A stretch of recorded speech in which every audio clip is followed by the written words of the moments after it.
you want a title for this morning, From Small Acorns.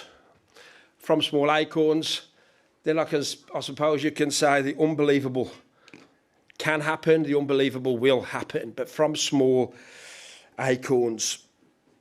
We got a text. I've spoke on this verse before. I can remember speaking when we were at Hebron at this. Is it going to appear?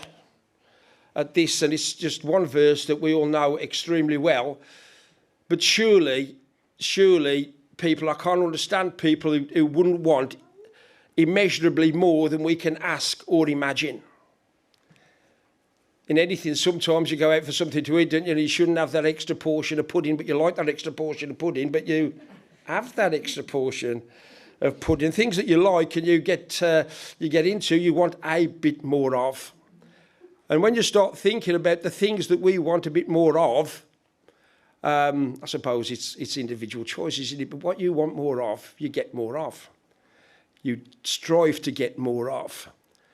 But do we want immeasurably more from God? Last Sunday in January, where's the month gone? It doesn't seem 5 minutes since Christmas. And I was thinking while I was preparing this, I can remember times gone past when it seemed to be that more people made New Year's resolutions. I hardly hear of any New Year's resolutions. I don't know if it's just me, but I hardly hear of people making New Year's resolutions these days. But usually, last week in January, for most people, their New Year's resolution has already gone. I can remember years ago when I went to a gym week by week, January was a nightmare because you couldn't get on any of the equipment because everybody had made the New Year's resolution they were going to get fitter in the new year. But come the end of January, the place was empty. And so it's how much we want immeasurably more. We can see what it says there. Now to him who is able to do immeasurably more than we can ask or imagine. What? Ask or imagine? That's mind-blowing, isn't it? According to his power that is at work within us. I just hope that this is the believer's want. And it's the believer's quest to see immeasurably more of God. We know that Paul was writing to the church in Ephesus, and Paul certainly knew immeasurably more in his life, didn't he? He knew God and he knew immeasurably more. But one thing with Paul, remember, the bloke was shipwrecked, he was jailed, he was beaten for his faith. And he could still talk about immeasurably more. But do you know immeasurably more? I wonder as we sing that song, You've Been So, So Good to Me, have you experienced more than you've imagined? We can get caught up day by day, can't we? It's just a day by day that goes by. Is God doing something immeasurably more than you can ask or you can imagine? But all great things stem from small beginnings, the little acorns. From little acorns, the immeasurable can grow. I can remember when down the road was just a thought in our minds. And now we know what's happening down there. No way that just happens overnight. So we don't open the doors and have how many families have them texts come through. It's little by little. So don't get impatient while we're waiting for immeasurably more. Above the Apurimac River, near the remote village of Ohinchi in Peru, there is a suspension bridge. It's been there since the 14th century. It's made from 4 miles of coir grass. So it's a grass-constructed suspension bridge. But how did they build this bridge that's still there today? First, a bowman from the Inca tribe fired a thread 45 metres across the gorge. Then his mate on the other end fired another one back. Then they pulled a thicker braid of grass back and forward, back and forward. It's 45 metres across the bow, and eventually, across the gorge, and eventually that rope bridge was constructed. It's the Inca tribe's job to reconstruct it every June. And it's still there today. But it didn't happen by chance. It didn't happen in one effort. It took time to construct. And some things that we need to remember that they start from small beginnings. The prophet Joel writes in Joel 2 verse 28, I will pour out my spirit on all people. Your sons and your daughters will prophesy. Your old men will dream dreams, and your young men shall see visions. Paul in Acts 2:17 says this, in the last days, God says, I will pour out my spirit on all people. Your sons and daughters will prophesy. Your young men will see visions, and your old men will dream dreams. So here we go. How do we get immeasurably more? And this is what I want to focus on this morning. How do we get immeasurably more? And I think and believe that to get immeasurably more, the older ones of us need to, now you choose which category you want to be in, but your older ones have got to dream dreams and your younger ones have got to see the vision. And the more that you see this from small things, the immeasurably more you will see in the faith. But you've got to dream a dream, or you've got to see the vision. But we've got a choice, haven't we? We can either chase our dream or ignore our dream. But to get better, we need to execute our vision. All through life, the quality that we receive depends on the decisions that we make. The better decisions that we make, the better we usually do in our lives. The worst choices that we make usually don't end up well. And I'm sure all of us can testify to both aspects of that. But in our Christian life, that's what we're in. We're in church. In our Christian life, the quality of our decisions determines the quality of our Christian life. If we're bored at church, and I ain't bothered who you are, if you're bored at church, you're not going to want to come, because nobody wants to come and be bored. But if we're excited through the vision that we know of God, you want to come to church, you want to meet with God's people. There's a vibrance, there's a buzz. It's the choice that we make, the choice that you get. Proverbs 16 verse 3 says, commit to the Lord whatever you do, and he will establish your plans. I wonder, are you looking? Are you asking? Are you trusting for that dream, for that vision? Or is it something you just forget about? You just don't engage in. You just do your normal week by your normal week. Henry Ford, the great car motor magnate, in 1903, he built his first petrol-powered engine in his shed. But today, Ford Motor Company operate in over 125 countries. And today, the Ford Motor Company is worth billions. But Henry Ford said this, poor people are not people who are skint. They are people without a dream. Quite harsh words, aren't they? Can you dream? If you're older like me, I wish I was younger and see the vision. But can you dream, or can you see a vision in your life? Apparently, the word vision occurs 31 times in the Old Testament. And this shows God's communication with man.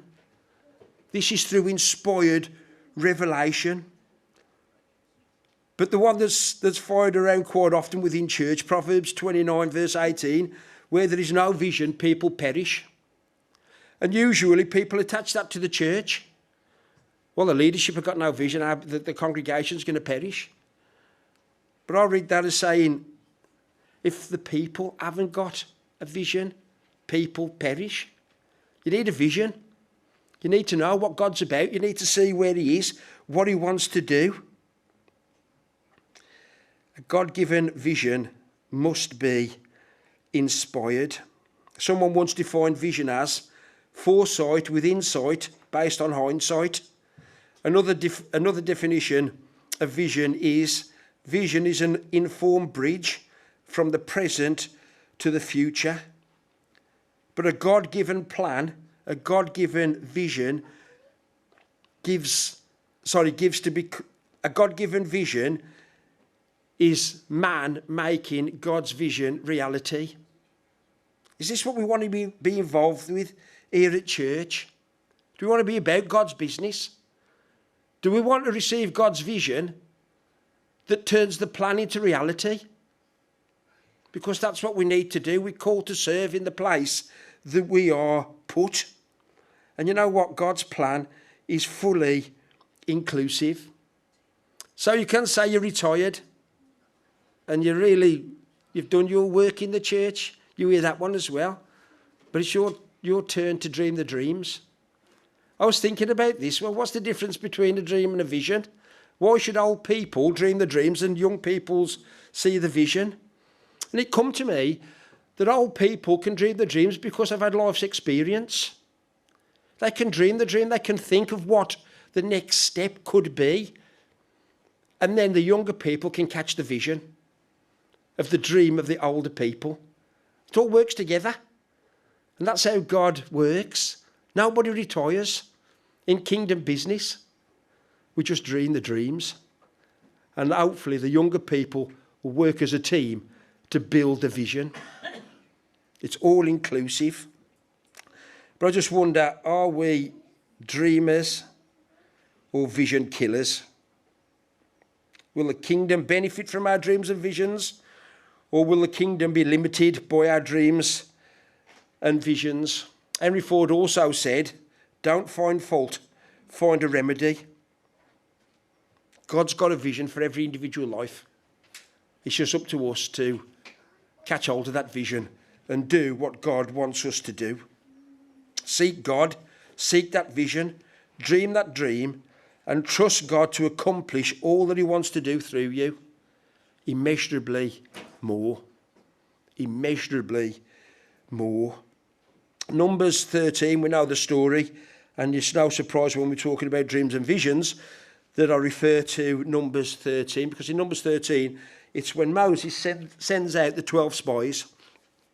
Moses, great leader in the faith, he was God inspired. I believe God used Moses for immeasurably more. But what did he do? We know he sent the 12 spies out. But don't forget that the spies went out not to bring back an opinion. They didn't have to bring back a strategy. They didn't have to find fault. All they had to do was find the facts, because Moses had got the vision. But we need to investigate our vision, knowing that our God will never fail us. And our God-given vision should inspire us to act. If we're in a quiz now, so Phil, this is one of your quiz questions, or if you're in a pub quiz or whatever quiz, and somebody said to you, and you'll have to excuse my pronunciation, but if somebody said the question was, who are these people? There we go. Shamua, Safat, Ligal, Palti, Gadil, Gadi, Emil, Sethur, Nabi, and Jeul. Now, I'll tell you what, before I prepared this message, I would not have had a clue who those people were. $1 million question on who wants to be a millionaire? Not a clue. And it's a biblical question. So you think, wow, I should really know a bit about. I wouldn't have a clue, right? Has anybody got a clue here? Keith's nodding. I thought Keith. But these were names, the names of the 10 spies who brought back the negative news. And none of us have heard of them. They were vision killers and they were dream destroyers. And we've not heard any one of them because their God was too weak. They were too small. The task was too difficult and the giants were too big. But when you focus on your fears instead of your faith, when you focus on your foes instead of your Father, you will say no when God's saying go. I really want to be encouraged because the two names that you certainly will know is the other two, Joshua and Caleb. So if that's your $1 million question, Joshua and Caleb. Who were they? Well, you know who they were. Why do I mention this? Don't be vision killers. Let's make a mark for God. Let's be a Joshua and Caleb church. Let in this area people know who we are. On that great day when we stand before our Lord and Saviour, when he won't say, who are you? He'll say, you were Bethel Blackheath. Because it's people around here need to know this God that we serve. They need to know the love of the Father. They need to know immeasurably more in their lives. And you could say from nothing, I don't know, addiction, family problems, everything that goes with society. Immeasurably more for somebody who's got nothing is little. A small acorn can make such a difference. And we know the God that can make that difference. But if we're vision killers and dream destroyers, I'm sorry to say that our future is probably not going to be the best. Let's seek God. Let's look for the vision. Let's dream the dreams, knowing that our God can do immeasurably more than we can dream of. And whatever our vision is, God, if it's a godly vision, then God is sure enough to fulfill the promise through us. In 1975, Stephen Sasson worked for Kodak. He developed the digital camera. All excited, he went to his bosses thinking that they would be delighted, but they weren't. Kodak bosses saw this as a threat to its main business, which was traditional film. Digital took off. Kodak nearly went bankrupt. Xerox developed the first PC. It was called the Alto, but they didn't market it. They didn't think there was a need for it. They didn't market it. Steve Jobs, who we know by name, visited Xerox and adapted the features into the Mac. Look where Apple are now. Some of us are old enough to remember Blockbuster Video. In the year 2000, they were a home movie rental company, and they ruled the home entertainment. You remember we all went there. They were on in Blackheath, weren't they?